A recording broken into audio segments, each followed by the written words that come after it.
মুহতারাম হাজিরিন, এখন এই রমজানে আমরা আমাদের কয়েকটি কাজ করতে হবে। রমজানের এক নাম্বার কাজ চাঁদ দেখা। এক নাম্বার কাজ কি? চাঁদ দেখা। আমরা চাঁদ, রাসূলুল্লাহ সাল্লাল্লাহু আলাইহি ওয়াসাল্লাম হাদিসে পাকের মধ্যে বলছেন, সুমু লিরুয়াতিহি ওয়া আফতিরু লিরুয়াতিহি। তোমরা রোজা রাখা শুরু করো চাঁদ দেখে, রোজা শেষ করো চাঁদ দেখে। সুবহানাল্লাহ। 2 নাম্বার, রমজান মাসে রাত্রিবেলা তারাবির নামাজ পড়ব। কি পড়ব? তারাবির নামাজ পড়ব। তারাবির নামাজ আমরা 20 রাকাতই পড়ার চেষ্টা করব ইনশাআল্লাহ। সবাই 20 রাকাতই পড়ার চেষ্টা করব।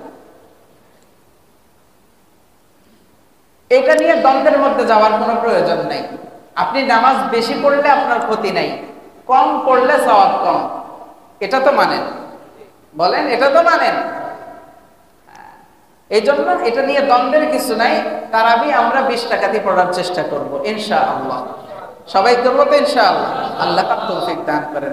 দেখা যায় 8 রাকাত হয়ে গেলে সামনের কাতার থেকে মুসল্লি নাই, ডান দিকের এই দিক থেকে মুসল্লি নাই, বাম দিকের ওই দিক থেকে মুসল্লি নাই। এভাবে আপনি হয়তো চলে যাচ্ছেন আপনার প্রয়োজনের কারণে, প্রয়োজনের তাগিদে চলে যাচ্ছেন,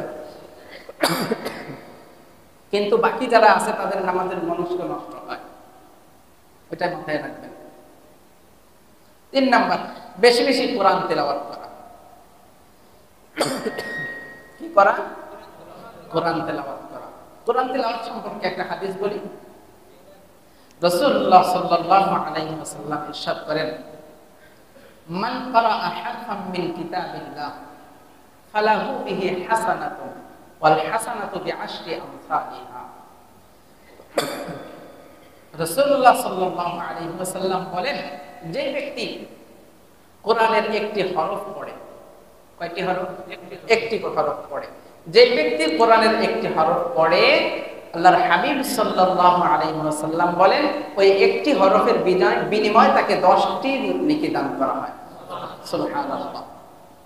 10টি নেকি দান করা হয় একটি হরফ পড়ার বিনিময়ে।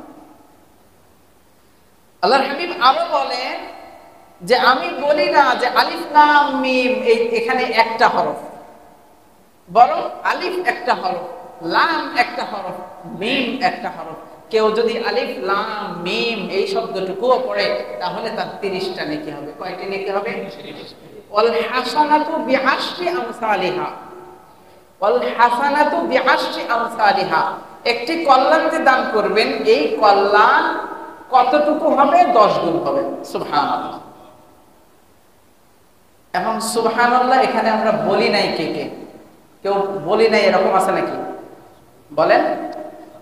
এই যে ফজিলতের কথা শুনলেন, কোরআন পড়ার যে ফজিলতের কথা শুনলেন, শোনার পরে সুবহানাল্লাহ বলেন নাই এরকম কেউ আছে এখানে? না সবাই বলছেন? কথা বলেন, কথা বলেন। সবাই বলছেন। এরকম গত বছরও আলোচনা হয়েছিল, সবাই সুবহানাল্লাহ বলছিলেন। এর আগের বছরও আলোচনা হয়েছিল, সবাই সুবহানাল্লাহ বলছিলেন। এর আগের বছরও আলোচনা হয়েছিল। 20 বছর 50 বছর যাবত এই আলোচনা হচ্ছে, কিন্তু সবাই শুনতেছেন, সবাই সুবহানাল্লাহ বলতেছেন। কিসের জন্য? কোরআনের একটা হরফ পড়লে 10টা করে নেকি। সুবহানাল্লাহ বলতেছি না? সুবহানাল্লাহ বলতেছি। একটা হরফ পড়লে 10টা নেকি, এটা স্বীকার করে সুবহানাল্লাহ বলতেছি। পড়া শুরু করছি কয়জন? পড়া শুরু করছি কয়জন? একটু চিন্তা করেন।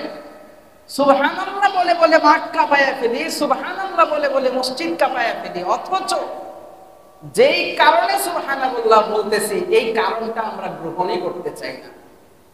এজন্য আমরা এই আজকে থেকে টার্গেট নেই, রমজানে আমি কোরআন পড়তে না পারলেও পড়া শেখার চেষ্টা করব ইনশাআল্লাহ। পারবো তো ইনশাআল্লাহ? আল্লাহ পাক তৌফিক দান করেন। মুহতারাম হাজিরিন, সময় অনেক হয়ে গেছে। তো আল্লাহ পাক রব্বুল আলামিন আমাদেরকে রমজান দিলেন, রমজানের রোজা দিলেন।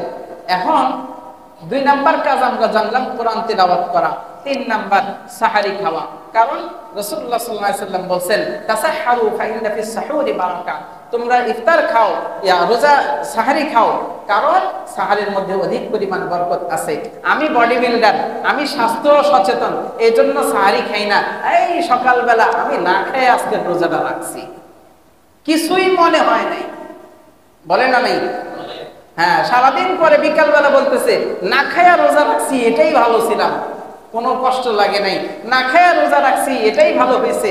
আরে আমি না খায়া রোজা রাখছি, পারবি নাকি ভাই? এটা গর্বের বিষয় না, কারণ সাহারি খাওয়ার কথা আল্লাহর হাবিব বলছেন, এটাই সুন্নাত। আপনি সাহারি খাবেন, কিছু না পারলেও খেজুর খাবেন, কিছু না পারলেও কি খাবেন? খেজুর খাবেন। তাহলে রমজান মাস আসলে আমাদের প্রথম কাজ হলো চাঁদ দেখা, দ্বিতীয় কাজ তারাবির নামাজ পড়া, 3 নাম্বার কাজ কোরআনের তিলাওয়াত করা, 4 নাম্বার কাজ সাহারি খাওয়া, 5 নাম্বার কাজ তাড়াতাড়ি ইফতার করা। 5 নাম্বার কাজ কি? তাড়াতাড়ি ইফতার। وقال الله تبارك وتعالى يا أيها الذين آمنوا كتب عليكم الصيام كما كتب على الذين من قبلكم لعلكم تتقون وقال رسول الله صلى الله عليه وسلم يا أيها الناس قد أضلكم شهر عظيم شهر فيه شهر مبارك شهر فيه ليلة خير من 1000 شهر شهر المواساة وشهر الصبر وشهر يزاد فيه رزق المؤمن أو كما قال عليه الصلاة والسلام صدق الله مولانا العظيم وصدق رسوله النبي الكريم ونحن على ذلك لمن الشاهدين والشاكرين والحمد لله رب العالمين الحمد لله সম্মানিত মুসল্লিয়ান কিরাম, আজকে শাবান মাসের শেষ জুমা, একদিন দুই দিন করতে করতে রমজান একেবারে আমাদের নাকের ডগায়। রমজান সম্পর্কে আলোচনা কেন করা হচ্ছে? রমজান সম্পর্কে আলোচনা দীর্ঘদিন যাবতই করা হচ্ছে এবং এভাবেই করা হয় সব সময়। এর কারণ হলো দ্বীনের যত নীতিমালাগুলো আছে, ধর্মীয় যত আচার অনুষ্ঠান আমরা বলে থাকি, যেগুলো বললে আমরা সহজে বুঝি, ধর্মীয় উৎসব বুঝি, ধর্মীয় আচার অনুষ্ঠান বুঝি, যদিও ইসলামী নীতিমালার কথাবার্তার সাথে উৎসব আচার অনুষ্ঠান এগুলো সাজে না, কিন্তু আমরা যেহেতু এটা বেশি বুঝি, এই জন্য এই শব্দ দিয়েই আপনাদের সামনে ব্যক্ত করলাম। রমজান মুসলমানদের ঐতিহ্য, অন্য কোন ধর্মের লোকদের জন্য রমজান ঐতিহ্য না। রমজান মুসলমানদের জন্য বরকতের মাস। রমজান মুসলমানদের জন্য একসাথে নিজের জীবনকে যত ধরনের গুনাহ পাপ পঙ্কিলতা আছে সেগুলো থেকে মাফ করে নেওয়ার মাস। রমজান মুমিনদের জন্য একটা সিজন। মুমিনদের জন্য কি সিজন? যে কোনো সময়ে আমরা যে শস্যগুলো উৎপাদন করি, বর্ষাকালে সবজি খুব ভালো হয় না, বর্ষাকালে মরিচের দাম বেশি থাকে, কারণ মরিচ তেমন উৎপাদন হয় না। এই জন্য যখন বর্ষাকাল থাকে না, তখন মরিচের দাম তুলনামূলক কম হয় এবং মরিচের ঝালটাও বেশি হয়, কারণ সিজন সময় আপনি একটা ফল বাজার থেকে যখন কিনবেন, ওই ফল, যেমন কথার কথা, আমরা ঢাকা শহরের মানুষ যারা ঢাকা শহরে বসবাস করি, আমের সিজন আসার অনেকদিন আগ থেকেই বাজারে আম পাওয়া যায় কিনা? ওই আম কিনে যারা খাইছেন তারা তো বলতে পারবেন, যারা খান নাই তারা কিনে খেয়ে চেক করবেন আমার কথার সাথে মিলে কিনা। সিজন আসার আগে যে আমগুলো বাজারে পাওয়া যায়, ওই আম কিনে আপনি না ঘ্রাণ পাবেন না স্বাদ পাবেন, কোনোটাই পাবেন না। ঘ্রাণও পাবেন না, স্বাদও পাবেন না, কিন্তু দামটাও বেশি দিয়ে কিনতে হয়। সিজন যখন আসে তখন আমের যেমন ঘ্রাণ তেমন স্বাদ আমাদের স্বাদে আমরা জিহ্বাতে অনুভব করতে পারি। টমেটোর সিজন যখন থাকে না, টমেটো কিন্তু মানুষ 200 টাকা কেজিও কিনে খাইছে। এখন টমেটোর সিজন 10 টাকা কেজিও পাওয়া যায়। তার মানে সবকিছুর যেমন একটা সিজন আছে, ধান আপনি সবসময় রোপণ করলে সেখান থেকে ভালো ফলাফল পাবেন না, সবসময় ধান উৎপাদন করতে পারবেন না, এটার জন্য নির্ধারিত সিজন আছে, সময় আছে। এজন্য প্রত্যেকটা কাজ আমরা সিজন মাফিক যদি করি তাহলে আমরা সঠিক ফলাফলটা পাব। রমজান হলো মুসলমানদের আমলের সিজন। সুবহানাল্লাহ, রমজান কি? মুসলমানদের আমলের সিজন। এই জন্য আমরা আগের থেকে কেনাকাটা করার ব্যবস্থা করে রাখি। শস্য আসার আগ থেকে আমরা প্রস্তুতি নিয়ে রাখি যে বাজারে যখন আসবে এই জিনিসটা কিনতে হবে। কে কার চাইতে বড়টা কিনতে পারে, কে কার চাইতে দেখতে সুন্দরটা কিনতে পারে, এই টার্গেট নিয়ে আমরা আগের থেকেই প্রস্তুতি নেই। তো আল্লাহর হাবিব সাল্লাল্লাহু আলাইহি ওয়াসাল্লাম রমজান যে বরকতের মাস, রমজান যে গুনাহবলীর মাস, রমজান যে মানুষের গুনাহ মাফের মাস, এই জন্য আল্লাহর হাবিব সাল্লাল্লাহু আলাইহি ওয়াসাল্লাম রমজানের আরো 2 মাস আগ থেকে রমজানের প্রস্তুতি গ্রহণ করতেন, যাতে করে রমজানের পরিপূর্ণ বরকত, মাগফিরাত, নাজাত সবকিছু গ্রহণ করতে পারি। 2 মাস আগে থেকে প্রস্তুতি গ্রহণ করতেন। সুবহানাল্লাহ। রজব মাস আসলেই নবীজি পড়তেন আল্লাহুম্মা বারিক লানা ফি রজব ওয়া শাবান ওয়া বাল্লিগনা রমাদান। হে আল্লাহ, আমাদেরকে রজব এবং শাবানের পরিপূর্ণ বরকত দান করেন, আমাদের হায়াতের সীমানাটা বাড়াইয়া রমজান পর্যন্ত পৌঁছায়া দেন। এই 2 মাস আগ থেকে আমরা রমজান কবে আসবে গণনা করতে থাকি। কি বলেন, গণনা করি না? রমজান কবে আর 2 মাস, রমজান কবে 1.5 মাস, রমজান কবে 1 মাস। এখন আর মাস হিসাবের সুযোগ নেই, এখন দিন গণনা শুরু হয়েছে। রমজান আসতে আর মাত্র 7 দিন, আর মাত্র 6 দিন, আর মাত্র 5 দিন, আর মাত্র 4 দিন, আর মাত্র 3 দিন, আর মাত্র 2 দিন, আর মাত্র 1 দিন, আজকে রমজান। সুবহানাল্লাহ। এখন আর ওই রকম দীর্ঘ সময় নিয়ে গণনা করার চিন্তা ভাবনা নেই, এখন কাউন্টটা হবে একেবারে ছোট্ট ছোট্ট। কয়দিন? 1 দিন, কয়দিন? 2 দিন, কয়দিন? আজকে রোজা। সুবহানাল্লাহ। এইভাবে 1 দিন 2 দিন করে পার করতে করতে রমজান একেবারে আমার রমজানের ঘ্রাণ পাচ্ছি, রমজানের ঘ্রাণ পাচ্ছি।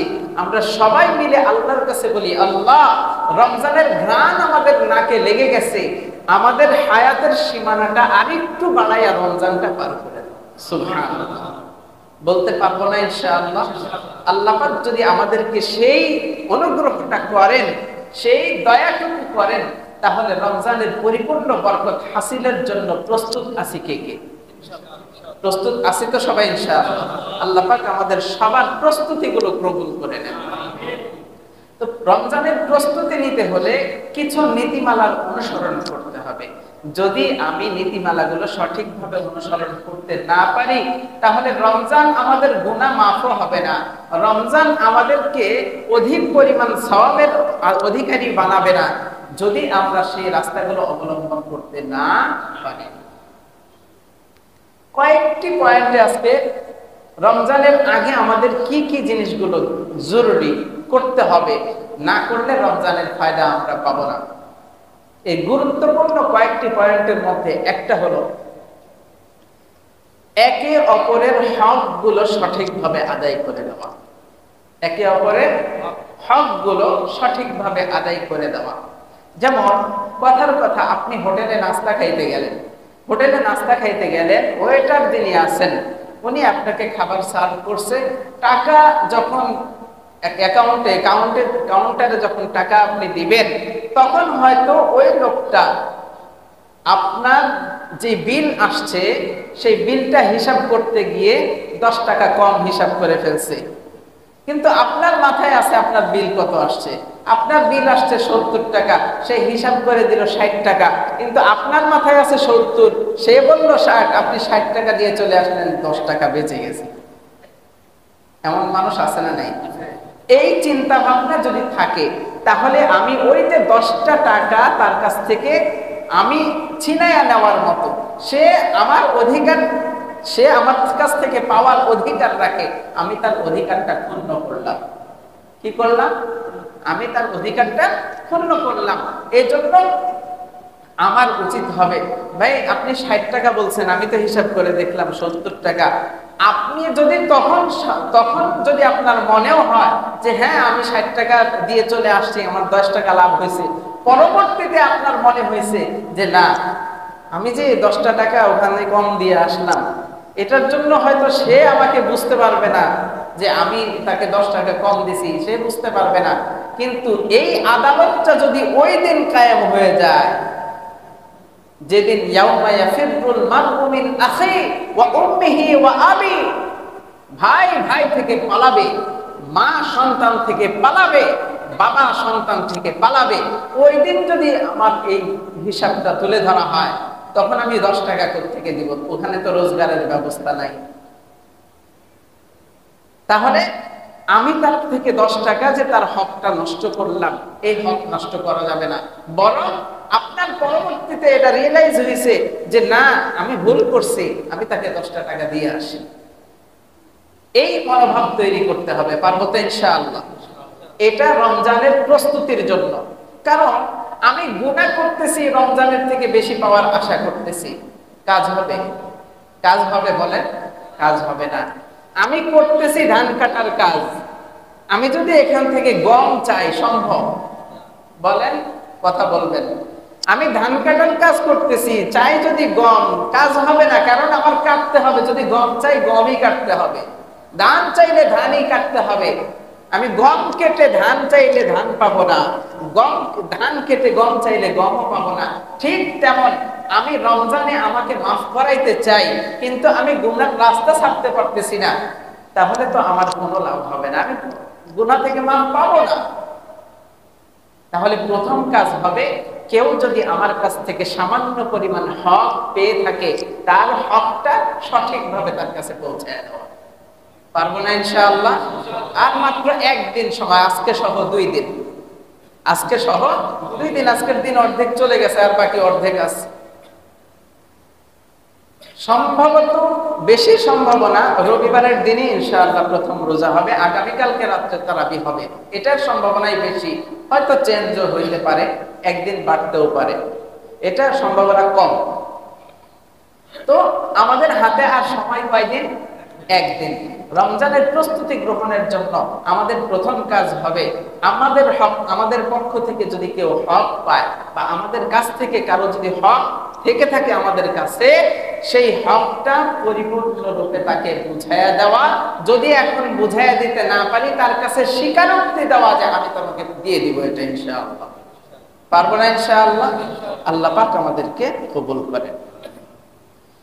মুহতারাম হাজিরিন, রমজান আসলে এই রমজান আমাদেরকে বহু গুণ বিবেচনায় আমাদের সওয়াবের মাত্রা বাড়াইয়া দেন। সুবহানাল্লাহ। আমরা সবাই জানি রমজানের একটা নফল আমল করলে কয়টা আমলের সওয়াব পাওয়া যায়? একটা নফল একটা ফরজের সমান, একটা ফরজ 70টা ফরজের সমান সওয়াব পাই। এটা আমরা সবাই জানি, জানি না সবাই? সবাই জানি। কিন্তু এই 70 কি আসলেও 70, নাকি এটা আধিক্য বোঝানো হয়েছে? এই জিনিসটা বোঝার জন্য ছোট্ট একটা কথা বলি। আমাদের বাংলা ভাষায় 100 এটা কখনো কখনো সংখ্যা বোঝানো হয়, কখনো কখনো আধিক্য বোঝানো হয়। 100 এটা কখনো সংখ্যা বোঝানো হয়। যখন আমি গণনা করব 97, 98, 99, 100, তখন এটা গণনার আকারে আসবে, তখন এটা 100, এটা একটা সংখ্যার আকারে আসবে। কিন্তু কখনো কখনো এই 100টাই আধিক্য বোঝানোর জন্য হয়। তোমারে আমি এই কথাটা 100 বার বলছি, তারপরেও তুমি শোনো না, বলি কি বলি না? আসলে কি 100 বার বলছে? হয়তো 10 বার বলছে, হয়তো 20 বার বলছে। তার মানে তার সংখ্যা বোঝানোর উদ্দেশ্য না, এখানে 100 দ্বারা বুঝাইছে যে তোমাকে আমি বারবার বলার পরেও তুমি কথাটা মানতেছো না। আধিক্য বোঝানোর বিষয় এখানে, এখানে সংখ্যার ব্যাপার না, এখানে আধিক্য বোঝানোর জন্য। আবার যখন একজন আরেকজনের সাথে দ্বন্দ্ব লাগে, দ্বন্দ্ব লাগার পর বলে যে তুই কেন, তোর সাথে আরো 100 জন আসলেও আমি এখান থেকে নড়বো না, আমি তোদেরকে মোকাবেলা করব, বলে কিনা? এই যে 100 জন আসলেও, তার মানে 101 জন আসলে সে মোকাবেলা করতে পারবে না, তাই না? এটা বোঝানোর উদ্দেশ্য, নাকি 100 দ্বারা আধিক্য বোঝানোর উদ্দেশ্য? আধিক্য বোঝানোর উদ্দেশ্য।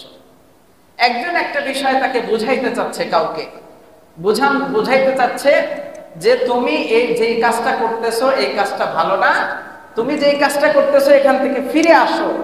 সে উঠে বলতেছে তুই কেন, তোর 14 গোষ্ঠী আইসাও যদি আমার কাছে বলে তাহলেও আমি আমার কথা থেকে ফিরবো না। তার মানে 15 গোষ্ঠী আসলে মনে হয় ফিরবে? বলেন, কথা বলেন, 15 গোষ্ঠী আসলে ফিরবে না। এখানে 14 গোষ্ঠীর বলার উদ্দেশ্য হলো তার ওই 14 গোষ্ঠী আসলে পারবে, মানবে না, 15 গোষ্ঠী আসলে মানবে, বিষয়টা এমন না। বরং তার উদ্দেশ্য হলো তুই কেন, তোর সাথে 1000 মানুষ আনলেও আমি আমার কথা থেকে ফিরবো না। কথা বুঝে আসছে ভাই? তার মানে আধিক্য বোঝানো। তো আল্লাহ পাক রব্বুল আলামিন রাসূলের মাধ্যমে আমাদেরকে জানায়া দিলেন রমজানের একটি ফরজের সওয়াব কত? 70। এখন 70 এটা কি একটা সংখ্যা বুঝাইছেন নাকি আধিক্য বুঝাইছেন? মুফাসসিরিনে কেরাম এটার একটা ব্যাখ্যা করেছেন। আল্লাহ পাক রব্বুল আলামিন এই যে রাইসুল মুনাফিকিন আব্দুল্লাহ ইবনে উবাই, যে মুনাফিকদের সর্দার ছিল, কঠিন মুনাফিক ছিল আব্দুল্লাহ ইবনে উবাই। এই আব্দুল্লাহ ইবনে উবাই নবীজি সাল্লাল্লাহু আলাইহি ওয়াসাল্লামের সাথে বিভিন্ন ভাবে ফিতনার সৃষ্টি করত, বিভিন্ন ভাবে তর্কে জড়ানোর চেষ্টা করত। সব সময় তার টার্গেটই ছিল যে মুহাম্মদ সাল্লাল্লাহু আলাইহি ওয়াসাল্লাম কখনো যেন আমার সাথে তর্কে জিততে না পারে। এই টার্গেট ছিল তার, এই টার্গেটই ছিল তার। তো আব্দুল্লাহ ইবনে উবাইয়ের ছেলে, সে ছিল পাক্কা মুসলমান। কি ছিল? আব্দুল্লাহ ইবনে উবাই, সে ছিল কাট্টা মুনাফিক, তার ছেলে ছিল হলো পাক্কা মুসলমান। তো তার আব্দুল্লাহ ইবনে উবাই যখন মৃত্যুবরণ করে, মৃত্যুবরণের পর তার ছেলে নবীজি সাল্লাল্লাহু আলাইহি ওয়াসাল্লামের কাছে গিয়ে বলতেছেন, হে আল্লাহর হাবিব, আমার বাবা তো মুনাফিক ছিল না কি ছিল সেটা তো আমার না, আমার কথা হলো আমার বাবা মারা গেছে, আমি চাই আপনি একটু আমার বাবার জন্য দোয়া করেন। কে বলতেছেন? আব্দুল্লাহ ইবনে উবাইয়ের ছেলে নবীজি সাল্লাল্লাহু আলাইহি ওয়াসাল্লামের কাছে বলছেন যে আল্লাহর হাবিব, আমার বাবার জন্য আপনি একটু আল্লাহর কাছে দোয়া করেন, আমার বাবার শাস্তি যেন কম হয়ে যায়। আল্লাহর হাবিব সাল্লাল্লাহু আলাইহি ওয়াসাল্লাম দোয়ার জন্য প্রস্তুতি নিয়ে হাত উঠাবেন, দোয়া শুরু করবেন। এমন অবস্থায় আল্লাহ পাক রব্বুল আলামিন আয়াতে কারিমা নাযিল করে দিয়েছেন।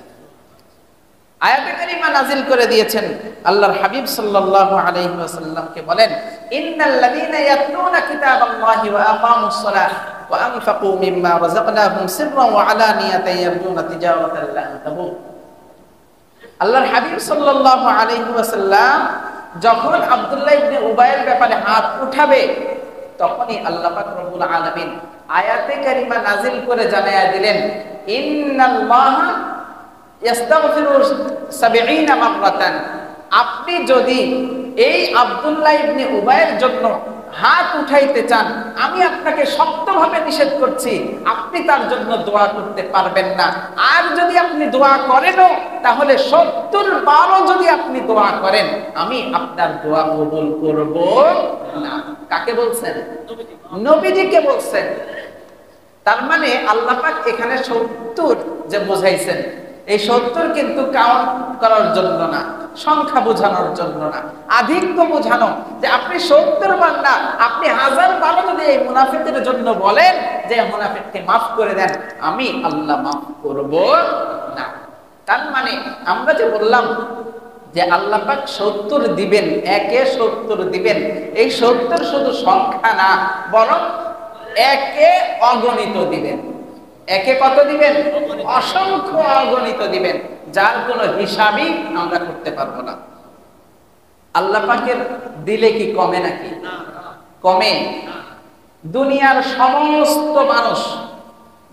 সমস্ত মানুষ মিলে আল্লাহ পাকের রহমতের খাজানা থেকে যদি বলে যে আমাকে তৃপ্তি করে আমার যতটুকু চাহিদা, সমস্ত চাহিদা পূরণ করে দাও, আল্লাহ যদি সমস্ত বান্দার সমস্ত ধরনের চাহিদাগুলো পূরণ করেন, একজন মানুষ সমুদ্রের মধ্যে সুই ডুবায়া, সুই ওঠানোর পরে আল্লাহ ওই যে সুইয়ের মাথার মধ্যে যতটুকু পানি থাকে, আল্লাহ পাক রব্বুল আলামিন বলেন আমার রহমতের সাগর এত বেশি, এত বড়, যে তোমরা ওই সুইয়ের মাথায় যতটুকু পানি পাও, আমার রহমত সময়কে বিতরণ করার পরেও এতটুকুও নষ্ট হবে না।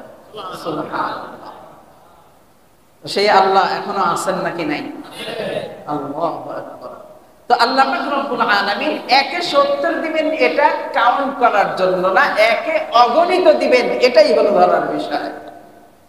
তার মানে আমরা যদি একটা নফল নামাজ, 1 রাকাত নফল নামাজ পড়ি, এই নফল নামাজের সওয়াব আমরা হিসাব করতে গিয়ে বলি 70টা, কিন্তু আল্লাহ পাক বলেন অগণিত দিব। আল্লাহ পাক বলেন কি? অগণিত দিব, তোমরা হিসাব করতে পারবা না। মুহতারাম হাজিরিন, এই রমজানের 6টি বিষয়ের বৈশিষ্ট্য আছে।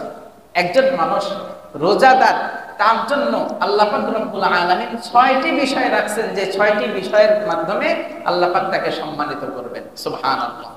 কয়টি বিষয়? 6টি বিষয়ের মাধ্যমে আল্লাহ পাক রব্বুল আলামিন একজন রোজাদারকে সম্মানিত করবেন, রোজাদারের সম্মান বাড়ায়া দিবেন।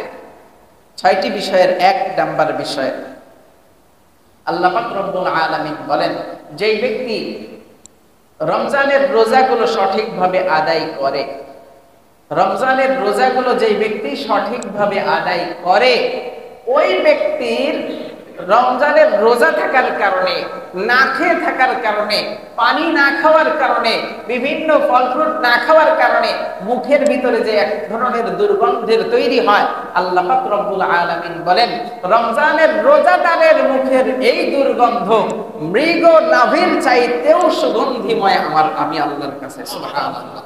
এটা রোজাদারের মর্যাদা। এটা কার মর্যাদা? রোজাদারের মর্যাদা। তাহলে আল্লাহ পাক বললেন রোজা থাকা অবস্থায় মুখের মধ্যে যে দুর্গন্ধের তৈরি হয়, এই দুর্গন্ধ দূর করার প্রয়োজন নাই, কারণ এটা আল্লাহর কাছে পছন্দ। সুবহানাল্লাহ। তার মানে এটাই না যে মুখে এত পরিমাণ দুর্গন্ধ হচ্ছে যে মানুষের সাথে কথা বলতে ইতস্তবোধ হচ্ছে, এমন না। আল্লাহ পাক এখানে সৌন্দর্য, আল্লাহ পাক বলেন, রাসূলুল্লাহ সাল্লাল্লাহু আলাইহি ওয়াসাল্লাম বলেন ইন্নাল্লাহা তাআলা জামিলুন ইউহিব্বুল জামাল, আল্লাহ পাক সুন্দর এবং সৌন্দর্যমণ্ডিত সকল বিষয়কে পছন্দ করেন। সুবহানাল্লাহ। তো আমার মুখের এত দুর্গন্ধ হইল যে আমি একজন মানুষের সাথে কথা বলতে গেলে মানে ইতস্তবোধ হয়, সে দুর্গন্ধের কারণে কষ্ট পায়, এতটুকু দূরত্ব থাকার কারণে এটা বলেন নাই আল্লাহ পাক, এটা বলেন নাই। এমনি স্বাভাবিকভাবে মুখের ভিতরে দুর্গন্ধ হলে নিজের কাছেই একটু খারাপ লাগে, এই যে নিজের কাছে খারাপ লাগা, এটা খারাপ লাগার দরকার নেই, কারণ আল্লাহর কাছে পছন্দ। সুবহানাল্লাহ। 2 নাম্বার, একজন রোজাদার যখন রোজা রাখে, সাহরি খাওয়ার পর থেকে নিয়ে ইফতারের আগ মুহূর্ত পর্যন্ত পৃথিবীর বুকে যত মাছ আছে, সমুদ্রের বুকে, নদীর বুকে, পুকুরের মধ্যে সমস্ত মাছগুলো পর্যন্ত ওই বান্দার জন্য মাগফিরাতের দোয়া করতে থাকে। সুবহানাল্লাহ। এটা কার মর্যাদা? রোজাদারের মর্যাদা। নাকি রমজান মাসে যারা পর্দা করে তাদের মর্যাদা? রমজান মাস আসলে মহিলারা পর্দা করুক না করুক, হোটেল খুব পর্দা করে। সুবহানাল্লাহ। হোটেল খুব পর্দা করে এবং হোটেলের পর্দাশীল মানুষগুলো ভালো করে পর্দা করেই হোটেলের ভিতরে ঢুকে। দেখবেন যারা রোজা থাকে না, হোটেলে যারা ঢুকতে চায়, যখন ঢুকবে আশেপাশে দেখে ঢুকে, খেয়াল করবেন, চোখে পড়বে। হোটেলওয়ালা তো পর্দা দিয়েই রাখছে, কারণ তাদের পর্দার সময়। নাউজুবিল্লাহ। যারা ওই পর্দার ভিতরে অংশগ্রহণ করবে তারাও দেখবেন ঢুকার সময় আগে দেখে নেয় আশেপাশে কেউ আছে কিনা, এটা আগে চেক করে নেয়। তার মানে সে নিজেই সাক্ষী দিচ্ছে যে এটা অন্যায় কাজ। অন্যায় কাজ আপনি কিভাবে বুঝবেন? একজন যুবক ছেলে, একটা যুবক ছেলে মোবাইলের মধ্যে যদি অশ্লীল কোনো কাজকর্ম দেখে বা অশ্লীল কোনো কিছু দেখে, সে কি সচরাচর সবার সামনে দেখে নাকি ঘরের মধ্যে দরজা লাগাইয়া দিয়া? শুধু দরজা লাগায় না, দরজা লাগায় পরে পর্দা টানে, জানালা লাগায় তারপরে পর্দা টানে, এরপরে। তার মানে সে নিজেই সাক্ষী দিচ্ছে যে এটা অন্যায় কাজ, মানুষ দেখলে খারাপ বলবে, মানুষ দেখলে খারাপ বলবে, এটা সে নিজে সাক্ষী দিচ্ছে, অথচ সেই কাজটা সে করতেছে। এজন্য ভাই, রমজান মাসে পর্দা লাগানোর ব্যবস্থাটা দূর করেন। রমজান মাসে পর্দা লাগানোর ব্যবস্থাটা দূর করেন, কারণ আল্লাহ পাক রব্বুল আলামিন এই রমজানে যে বরকত দিবেন, এটা তো হাদিসের মধ্যে, স্পষ্ট হাদিসের মধ্যে বলছেন, অশাহরুল মুবারাকা, বরকতের মাস হলো রমজান মাস। আপনি মনে করতেছেন সকাল থেকে সন্ধ্যা পর্যন্ত আপনার হোটেল বন্ধ রাখলে, সকাল থেকে সন্ধ্যা পর্যন্ত আপনার খাবার দাবার বন্ধ রাখলে আপনার বিরাট বড় লস হয়ে যাবে। আরে ভাই, চিন্তা করবেন না। মতিঝিলের মধ্যে হিরাজিল হোটেল সবাই চেনেন না? রমজান মাসে দেখবেন, এটা ওনাদের পলিসি কিনা সেটা আমি জানি না, কিন্তু আমার কাছে বিষয়টা ভালো লাগছে। তারা রমজান মাসে দিনের বেলা কিন্তু বন্ধ রাখে, 3টার পর থেকে ইফতারি বিক্রি শুরু করে। এটা সবাই জানেন কিনা আমি জানি না, কিন্তু আমি যতটুকু জানি বললাম যে সারাদিন হোটেল বন্ধ থাকে, 3টার দিকে হোটেল চালু করে শুধু ইফতারি বিক্রির জন্য। আমার ম্যানেজারের একজনের সাথে কথা হয়েছে হিরাজিনের, উনি বলেন মানিক মনে হয় চিন্তা করে যে আল্লাহ পাক সারা বছর জানি রমজান রাখে। কারণ কি? কারণ হলো সারা মাসে যে বেচা কিনা যদি 7 থেকে 8 লাখ টাকা বেচা কিনা যদি প্রতিদিন হয়, রমজানে একদিনে তার থেকে দ্বিগুণ বেচা কিনা প্রায় হয়ে যায়। তাহলে ওই ব্যক্তি চিন্তা ভাবনা করবে না কেন? যাই হোক, ওটা ভিন্ন আলোচনা। বরকত হবে। কি হবে? আপনি যদি চিন্তা ভাবনা করেন যে না, সকাল থেকে রাখলে আপনার অনেক ক্ষতি হয়ে যাচ্ছে, না, আপনার দৃষ্টিতে দেখতেছেন ক্ষতি হচ্ছে, কিন্তু আল্লাহ পাক বলছেন বরকত আছে, আপনি বরকত দ্বারা ভরপুর হয়ে যাবেন। সন্ধ্যা থেকে চালু করেন। বিশ্বাস না হয় করেই দেখেন। আপনার যদি বিশ্বাসই না হয় আপনি করেই দেখেন। বরকত যদি না পান, আস্থার সাথে করেন, আল্লাহ পাকের খুশি করার জন্য করেন, আমি গ্যারান্টি দিব আপনি এর থেকে ফায়দা পাবেন ইনশাআল্লাহ। এজন্য আমি আহ্বান করব যে পর্দা লাগানোর ব্যবস্থা দূর করে আমরা যেন পর্দা লাগানো ছাড়াই নিজেদের ভেতর থেকে পর্দাকে ঠিক করতে পারি। আল্লাহ পাক আমাদেরকে তৌফিক দান করেন।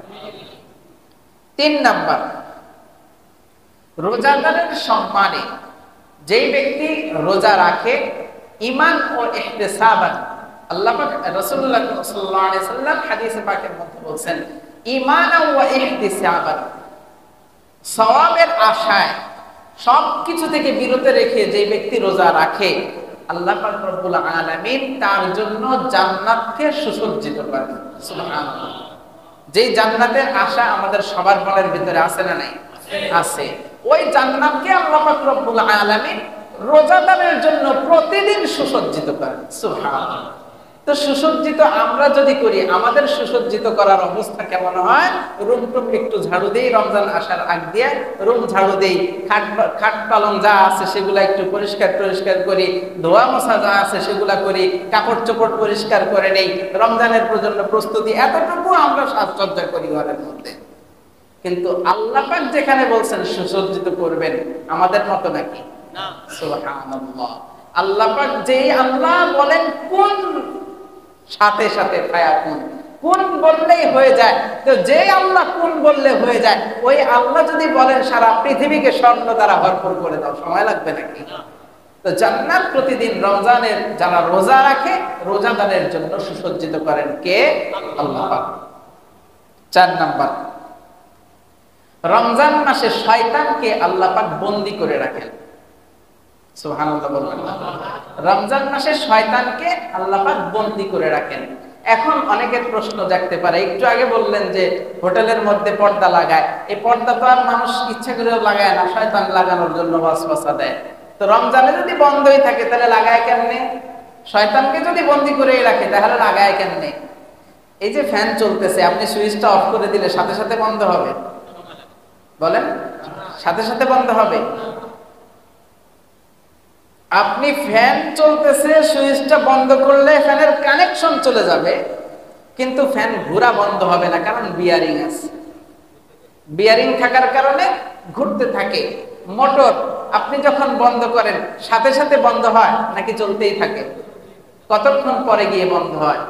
তো সারা বছর 11টা মাস শয়তান চাবি দিয়ে ঘুরাইতে ঘুরাইতে ঘুরাইতে চাবি চকচকা হয়ে আছে। ওইটার প্রভাব আছে না? ফ্যান যেমন চলার পরে বন্ধ হইতে সময় লাগে, ওই মানুষের ভিতরেও যে কাজকর্মগুলো ঢুকে গেছে এগুলো বের হইতে সময় লাগে, এরই আসর। কিন্তু আল্লাহ পাক রব্বুল আলামিন শয়তানকে নতুন করে কোনো কাজ করার সুযোগ দেয় না। সুবহানাল্লাহ। 5 নাম্বার, আল্লাহ পাক রব্বুল আলামিন রমজান মাসের প্রতি শেষ রাত্রে, রমজান মাসের প্রত্যেক শেষ রাত্রে বান্দাকে ক্ষমার ঘোষণা করেন। সুবহানাল্লাহ। কোন বান্দাকে? কোন বান্দাকে? রোজাদার বান্দাকে।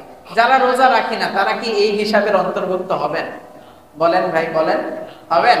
হবেন না। আল্লাহ পাক রোজাদারের সম্মানে রমজানের প্রতি রাত্রের শেষ দিকে আল্লাহ পাক রব্বুল আলামিন মানুষকে ক্ষমার ঘোষণা করতে থাকেন। সুবহানাল্লাহ। 6 নাম্বার, প্রতিদিন রাত্রিবেলা তাহাজ্জুদের মুহূর্তে আল্লাহ পাকের পক্ষ থেকে একজন ফেরেশতা ঘোষণা করতে থাকে।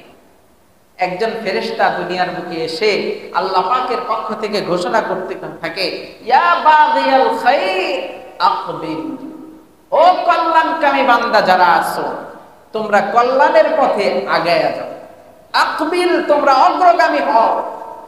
তোমরা যারা কল্যাণ চাও, তোমরা যারা নিজেদের স্বস্তি চাও, তোমরা যারা নিজেদেরকে মাফ করাইতে চাও, তোমরা যারা নিজেদের বরকত হাসিল করতে চাও, মাগফিরাত পাইতে চাও, নাজাত পাইতে চাও, তোমরা অগ্রগামী হয়ে যাও, আগাইতে থাকো। আল্লাহ পাক তোমাদেরকে আগানোর সুযোগ করে দিয়েছেন। সুবহানাল্লাহ। ওই ঘোষণাকারী আবার বলতে থাকে, ওয়া বাগিয়াশ শার, যারা অকল্যাণের পিছনে দৌড়াও, যারা গুনার কাজের পিছনে দৌড়াও, আকসির, তোমরা তোমাদের রশিকে টেনে ধরো। যারা গুনার পিছনে দৌড়াও, তোমরা তোমাদের রশিটাকে টেনে ধরো যাতে সামনের দিকে আগাইতে না পারো। তার মানে গুনাহ ছেড়ে দাও। তার মানে কি? গুনাহ ছেড়ে দাও। মুহতারাম হাজিরিন, সময়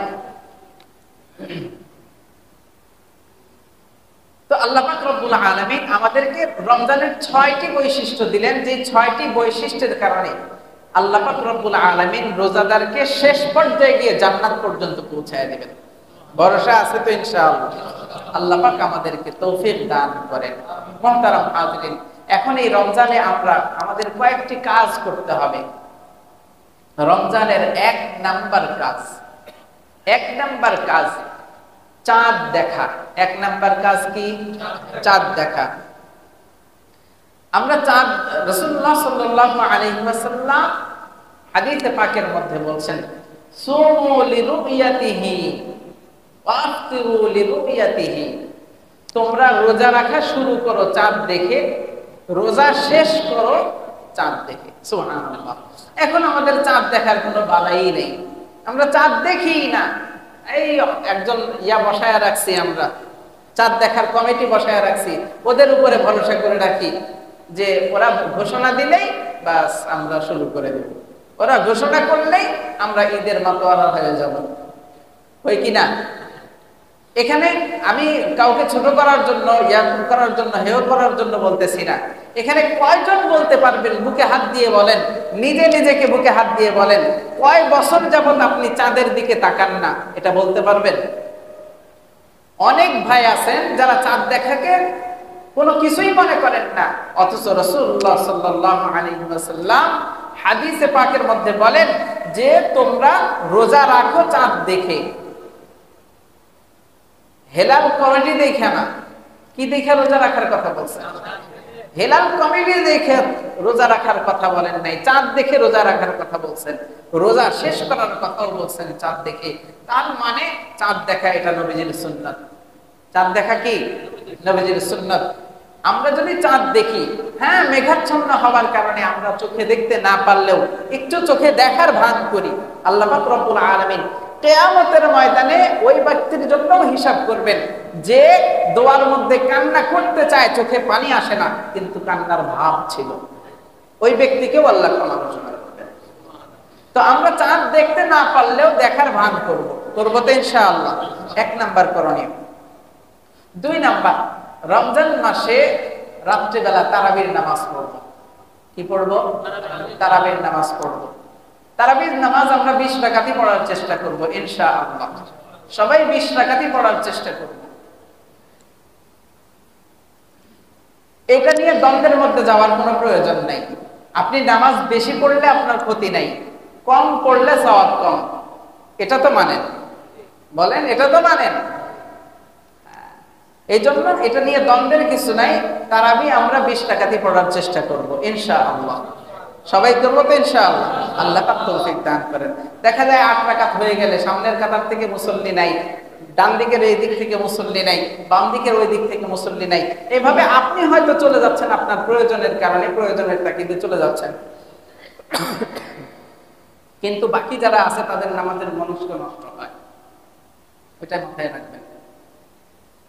3 নাম্বার, বেশি বেশি কোরআন তেলাওয়াত করা। কি করা?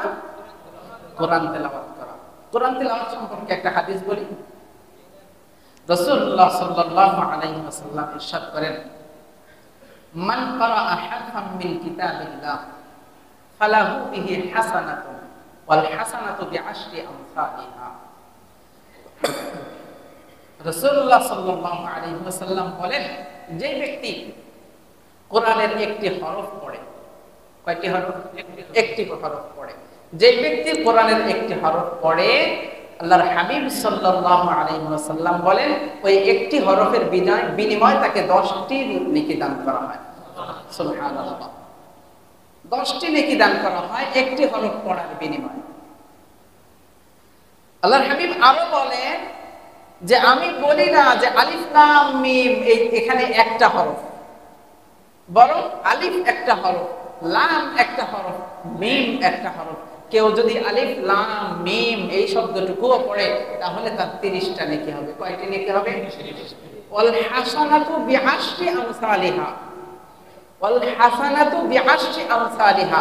একটি কল্যাণ যে দান করবেন, এই কল্যাণ কতটুকু হবে? 10 গুণ হবে।